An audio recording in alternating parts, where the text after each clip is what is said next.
Дали знаете газдите Австралија, Швајцарија, Германија што работиме, дали вие знаете како не плаќат?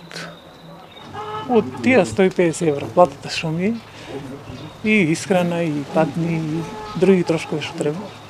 Се од тоа. Толку скупо.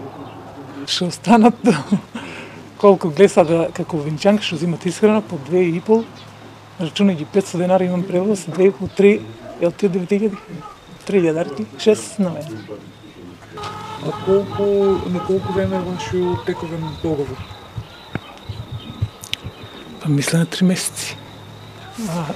Многу се работи, многу, како да кажем, од надлежните викање, неиздржливо е, не може да се издржи така, што паузи треба да има, а нема. Не смееш да станеш. И така. Немаш да маш ми сегате, директор. Сите думат, работниците не, секој сака дума. Ко сме си сите таму кај директор ојде само, директор кај саде. Само што продума една дума и готово, не смееш. Викате оди си и готово, утре друга ќе најде.